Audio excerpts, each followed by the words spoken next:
हरे कृष्णा। आप सभी को अपरा एकादशी की हार्दिक और मंगलमयी शुभकामनाएं।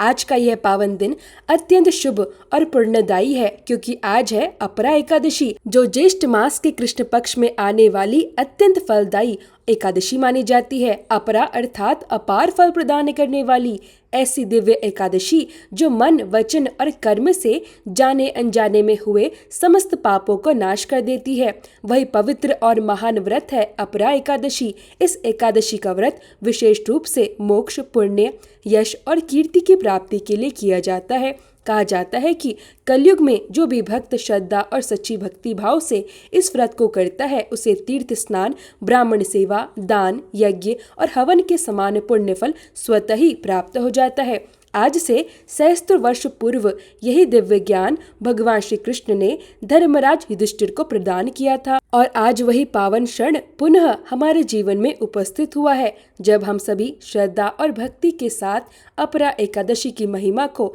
आत्मसात करेंगे। लेकिन इस पवित्र कथा का श्रवण करने से पहले आइए हम सभी श्रद्धा पूर्वक भगवान श्री हरि विष्णु का ध्यान करें और उनसे विनम्र प्रार्थना करें। हे प्रभु, हे नारायण, यदि इस व्रत की तैयारी में, पूजा में, कथा श्रवण में या मनन में मुझसे कोई भी त्रुटि हुई हो तो अपनी असीम कृपा से मुझे क्षमा करे। मेरे द्वारा किया गया यह व्रत, यह भक्ति और यह श्रद्धा आपके श्री चरणों में समर्पित है। कृपया मेरी निष्ठा को स्वीकार करे और मुझे सभी ज्ञात अज्ञात पापों से मुक्ति प्रदान करे। हे श्री हरि, आप ही मेरे आराध्य हैं, आप ही मेरे रक्षक हैं। प्रिय श्रोताओं, अब हम श्रद्धा और भक्ति भाव से अपरा एकादशी की पुण्य कथा का श्रवण करते हैं, जिसके श्रवण मात्र से न केवल पापों का क्षय होता है, बल्कि आत्मा भी प्रभु की ओर अग्रसर होने लगती है। द्वापर युग का वह दिव्य और अलौकिक क्षण, हस्तिनापुर का राजमहल और महाराज युधिष्ठिर ध्यान मग्न होकर बैठे हुए हैं। वे प्रतीक्षा कर रहे हैं उस परम पुरुष की, जो समय समय पर पृथ्वी पर धर्म की स्थापना के लिए स्वयं अवतरित होते हैं। वे हैं भगवान श्री कृष्ण। जैसे ही सूर्य उदय की स्वर्णिम किरणें महल में शिखरों को स्पर्श करती है, उसी समय दूर आकाश में एक तेजोमय और दिव्य रथ दिखाई देता है। वह कोई साधारण रथ नहीं था, वह था भगवान श्री कृष्ण का दिव्य रथ, जिसकी गति पवन से भी अधिक तीव्र थी और जो धर्म, सत्य तथा भक्ति का प्रतीक था।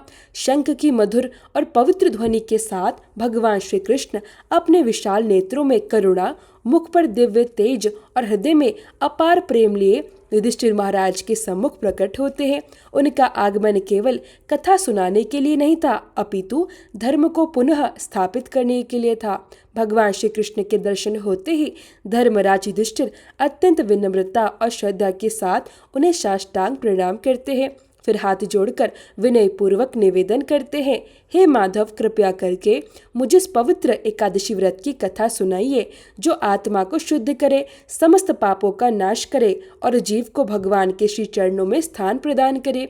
युधिष्ठिर की यह विनम्र प्रार्थना सुनकर भगवान श्री कृष्ण मंद मंद मुस्कुराते हुए, उनके मुखमंडल पर अद्भुत दिव्य आभा झलक रही थी। तब भगवान बोले, हे राजन, आज मैं तुम्हें अपरा एकादशी की वह अद्भुत और पुण्यमय कथा सुनाने जा रहा हूँ, जो केवल पुण्य ही नहीं बल्कि मोक्ष का मार्ग भी प्रशस्त करती है। और हम सभी मिलकर उस दिव्य कथा का श्रवण करेंगे, जो आज भी उतनी ही प्रभावशाली, उतनी ही पवित्र और उतनी ही कल्याणकारी है, जितनी द्वापर युग में थी। प्राचीन समय की बात है। एक महाप्रतापी और धर्मात्मा राजा थे।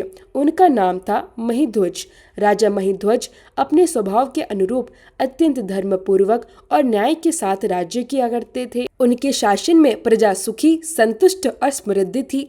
चारों ओर शांति और धर्म का वातावरण था। लेकिन राजा महिध्वज का छोटा भाई व्रजध्वज अत्यंत क्रूर, अधर्मी और अन्यायी स्वभाव का था। उसके मन में अपने बड़े भाई के प्रति गहरी ईर्ष्या और द्वेष भरा हुआ था। वह अपने बड़े भाई की बढ़ती प्रसिद्धि और यश को सहन नहीं कर पा रहा था। राजा महिध्वज की लोकप्रियता उसे भीतर ही भीतर जलाने लगी थी। धीरे धीरे यह ईर्ष्या इतनी बढ़ गई कि उसने उसके हृदय को अंधकार से भर दिया, और एक दिन उसे ईर्ष्या ने उसे एक भयंकर पाप करने के लिए प्रेरित कर दिया। उसने अपने ही बड़े भाई धर्मात्मा राजा महिध्वज की हत्या कर दी। लेकिन उसका क्रूरता भरा मन यही नहीं रुका। उसने राजा के शव को जंगल में ले जाकर एक एक पीपल के वृक्ष के नीचे गड्ढा खोदकर दबा दिया। अकाल मृत्यु होने के कारण वह धर्मात्मा राजा प्रेत योनि में चला गया। अब वह उसी पीपल के वृक्ष पर निवास करने लगा और वहां आने जाने वाले लोगों को अत्यंत कष्ट देने लगा। उस स्थान पर भय और अशांति का वातावरण फैल गया। जो भी व्यक्ति उस मार्ग से गुजरता वह किसी अनजाने भय से कांप उठता।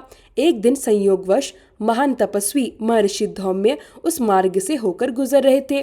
उनका तेज और तप इतना महान था कि उन्होंने तुरंत ही उस पीपल वृक्ष पर स्थित प्रेत को देख लिया। अपने दिव्य तपोबल से उन्होंने उस प्रेत की पूरी कथा जान ली। उन्होंने समझ लिया कि यह कोई साधारण प्रेत नहीं बल्कि एक धर्मात्मा राजा की दुखद स्थिति है। महर्षि धौम्य ने ध्यान लगाया और राजा महिध्वज के जीवन की सारी घटनाओं को जान लिया। उन्होंने समझ लिया कि अकाल मृत्यु और अधर्मपूर्ण हत्या के कारण ही राजा प्रेत योनि में भटक रहा है। महर्षि धौम्य का हृदय करुणा से भर उठा। उन्होंने उस प्रेत को पीपल वृक्ष से नीचे उतारा और उसे परलोक विद्या का उपदेश दिया। ऋषि ने उसे धर्म, भक्ति और मोक्ष का मार्ग समझाया।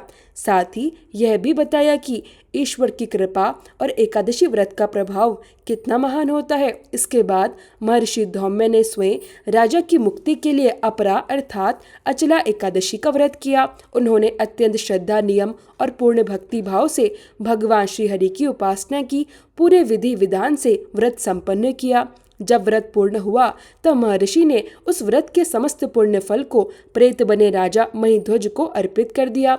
उस दिव्य पुण्य के प्रभाव से राजा महिध्वज तुरंत ही प्रेत योनि से मुक्त हो गया। क्षण भर में उसका भयानक प्रेत रूप समाप्त हो गया और उसके स्थान पर एक दिव्य, तेजस्वी और प्रकाशमय स्वरूप प्रकट हो गया। अब राजा महिध्वज अत्यंत प्रसन्न और कृतज्ञ होकर महर्षि धौम्य को प्रणाम करने लगे। उनकी आंखों में भावुकता और हृदय में असीम कृतज्ञता थी। उन्होंने हाथ जोड़कर ऋषि से कहा, हे महान ऋषिवर, आपकी कृपा, आपके तप और अपरा एकादशी के पुण्य प्रभाव से आज मुझे इस भयंकर प्रेत योनि से मुक्ति प्राप्त हुई है। मैं सदैव आपका ऋणी रहूंगा। इतना कहकर राजा महिध्वज ने दिव्य देह धारण की। उनका स्वरूप अब अत्यंत तेजस्वी और अलौकिक हो चुका था। उसी समय आकाश से एक दिव्य पुष्पक विमान प्रकट हुआ।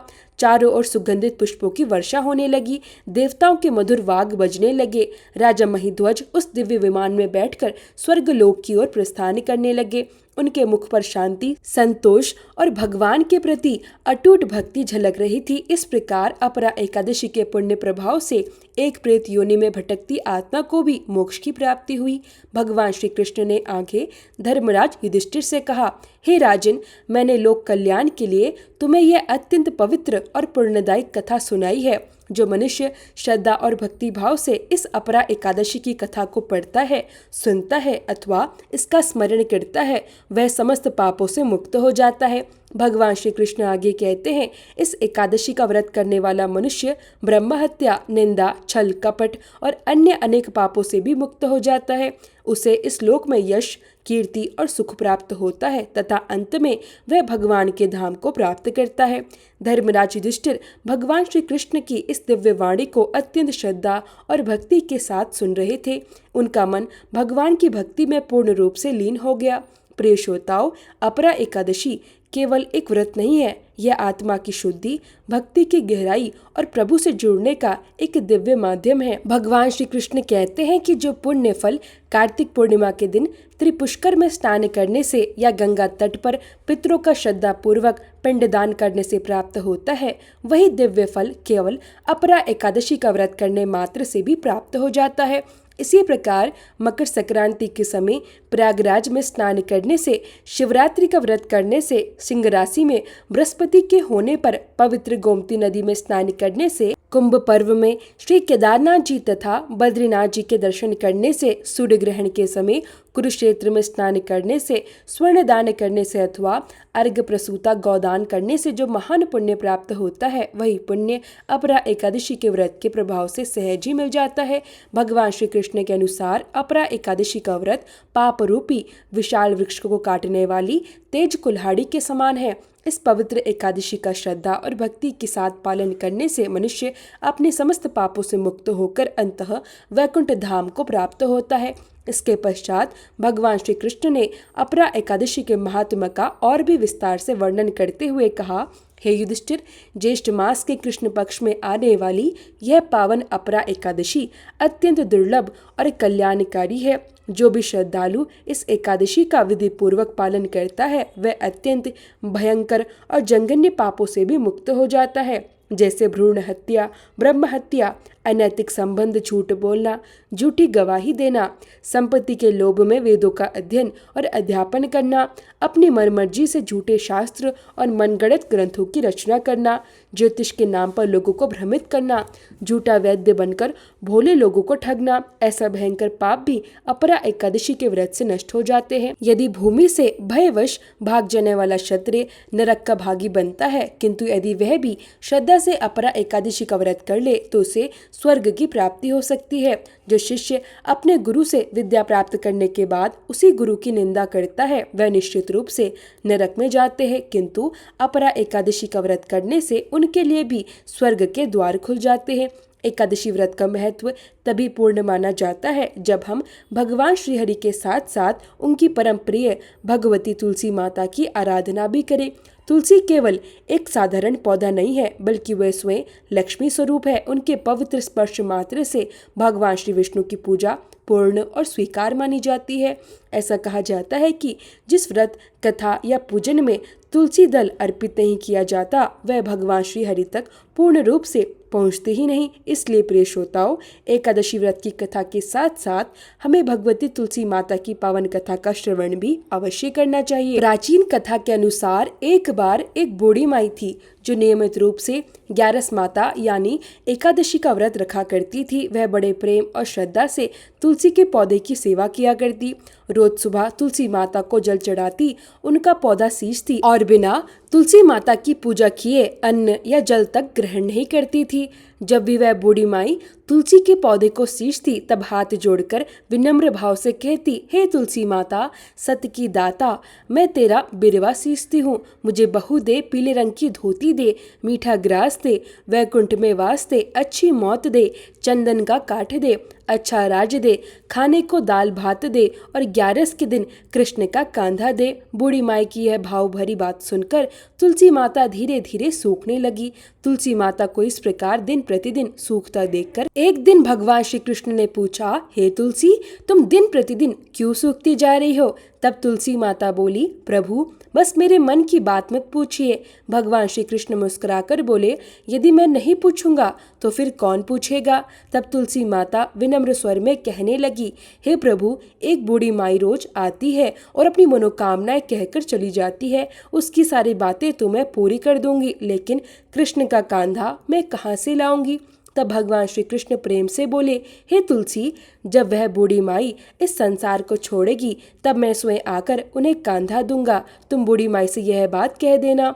समय बीतता गया और कुछ समय बाद वह बूढ़ी माई इस संसार को छोड़कर चले गई। बूढ़ी माई के देह त्यागने की खबर सुनकर पूरा गांव इकट्ठा हो गया। सभी लोग उनके अंतिम संस्कार की तैयारी करने लगे, लेकिन जैसे ही लोगों ने उनकी अर्थी उठाने की कोशिश की वह इतनी भारी हो गई कि किसी से उठाई ही नहीं गई।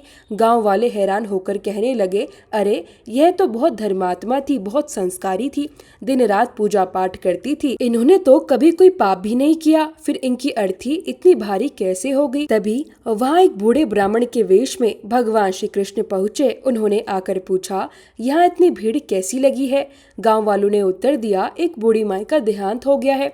आज एकादशी का दिन है, लेकिन पता नहीं यह इतनी पापिन थी कि इनकी अर्थी उठ ही नहीं रही, यह बहुत भारी हो गई है। भगवान श्री कृष्ण बोले, मुझे इनके कान में कुछ कह लेने दो, फिर यह उठ जाएगी। इसके बाद भगवान श्री कृष्ण बूढ़ी माई के पास गए और धीरे से उनके कान में कहने लगे, हे बूढ़ी माई, तू अपने मन की कर ले, पीताम्बर की धोती ले, मीठा मीठा ग्रास ले, वैकुंठ में वास ले, चटक की चाल ले, चंदन का काठ ले, झालर की झंकार ले, दाल भात को जीम और श्री कृष्ण का कांधा ले। भगवान श्री कृष्ण की वह दिव्य बातें सुनते ही बूढ़ी माई का शरीर हल्का हो गया। अब उनकी अर्थी आसानी से उठ गई। तब भगवान श्री कृष्ण स्वयं उन्हें अपने कांधे पर लेकर चले। इस प्रकार बूढ़ी माई को मुक्ति प्राप्त हुई और वह वैकुंठ लोक को चले गई। हे तुलसी माता, जैसे आपने उस बूढ़ी माई को मुक्ति दी, वैसे ही सभी भक्तों को मुक्ति देना।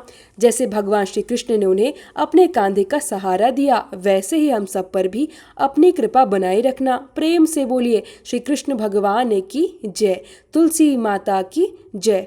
अब सुनिए तुलसी चालीसा पाठ, उसके बाद तुलसी माता की आरती। जय जय तुलसी भगवती सत्यवती सुखदानी, नमो नमो हरि प्रेयसी श्री वृंदा गुण खानी।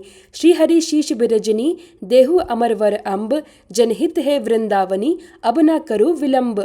धन्य धन्य श्री तुलसी माता, महिमा अगम सदा श्रुति गाता। हरि के प्राहों से तुम प्यारी, हरि है तू किन्हो ताप भारी। जब प्रसन्न है दर्शन दीनो, तब कर जोरी विनय उसकीनो। हे भगवंत कंत मम होहु, दीन जानी जनहि छड़ाहु छोहु। सुनी लक्ष्मी तुलसी की बानी, दीनो श्राप कद पर आनी। उस अयोग्य वर मांगन हारी, होहु विटप तुम जड़तन उधारी। सुनी तुलसी ही श्रेप्यो ते ही ठामा, करिहु वास तुहु नीचे निधामा। दियो वचन हरि तब तत्काला, सुनहु सुमुखी जन होहु बिहाला। समीप पाई व्यो रो पाति तोरा, पूजयो आस वचन सत मोरा। तब गोकुल मह गोप सुदामा, तासु भई तुलसी तू बामा। कृष्ण रास लीला के माही, राधे शक्यो प्रेम लखी नाही। दियो श्राप तुलसी ही तत्काला, नर लोकी ही तुम जन्मुहु बाला। यो गोप वह दानव राजा, शंखचूड नामक सिर ताजा। तुलसी बही तासु की नारी, परम सती गुण रूप अगारी। असदे कल्प बीत जब गयूं, कल्प त्रेत जन्म तब भयूं। वृंदा नाप भयो तुलसी को, असुर जलंधर नाम पति को। करी अति द्वंद अतुल बल धामा, लीना शंकर से संग्रामा। जब निज सैन्य सहित शिवहारे, मरही ना तब हर हरि पुकारे। प्रतिव्रता वृंदा थी नारी, को न सके पति ही संहारी। तब जलंधर ही भेष बनाई, वृंदा डिघरि पहुँचो जाय। शिवहित लही करी कपट प्रसंगा, कियो सतित्व धर्म तो ही भंगा। भयो जलंधर कर संहारा, सुनि उर शोको पारा। तेई क्षण दियो कपट हरिटारी, लखी वृंदा दुख गिरा उचारी। जलंधर जस हत्यो अभीता, सोई रावण तस हरि ही सीता। अस्प्रस्तर समहृदय तुम्हारा, अस्प्रस्तर समहृदय तुम्हारा। धर्म खंडी मम पति ही संघारा, यही कारण लही श्राप हमारा। होवे तनु पाषाण तुम्हारा, सुनी हरि तुरत ही वचन उचारे। दियो श्राप बिना विचारे, लख्यो ना निज करतूती पति को। छलन चहो जब पार्वती को, जड़मती तुहु असहो जड़ रूपा। जगमह तुलसी विटप अनुपा, धग्व रूप हम शाली ग्रामा। नदी गंडगी बीच ललामा, जो तुलसी दल हम ही चढ़ई है। सब सुख भोगी परम पदई है। बिन तुलसी हरि जलत शरीरा, अतिशय उठत शीश और पीरा। जो तुलसी दल हरि शिर धारत, सो सहस्त्र घट अमृत डारत। तुलसी हरि मन रंजनी हारी, रोग दोष दुख भंजनी हारी। प्रेम सहित हरि भजन निरंतर, तुलसी राधा में नहीं अंतर। व्यंजन हूँ छपन हूँ प्रकारा, बिनु तुलसी दल हरि ही प्यारा। सकल तीर्थ तुलसी तरु छाई, लहत मुक्ति जन संशय नाही। कवि सुंदर एक हरि गुण गावत, तुलसी निकट सहस गुण पावत। बसत निकट दुर्बासा धामा, जो प्रयासते पूर्व ललामा। पाठ करी ही जो नित नर नारी, हो ही सुख भाषे ही त्रिपुरारी। तुलसी चालीसा पढ़ी, तुलसी तरु ग्रह धारी। दीप दान करी पुत्र फल पावे ही, बंदे हो नारी। सकल दुख दरिद्र हरिहार है, परम प्रसन्न आश्रय धन जन लड़े ही। ग्रह बसी पूर्ण अत्र, लाही अभिमत फल जगत मह लाही पूर्ण सब काम। जयी दल अर्पि ही तुलसी, त सहस बसी हरि राम। तुलसी महिमा नाम लख, तुलसी सूत सुख राम। मानस चालीसा रच्यो, जगमह तुलसीदास। तुलसी महारानी नमो नमो, हरि की पटरानी नमो नमो।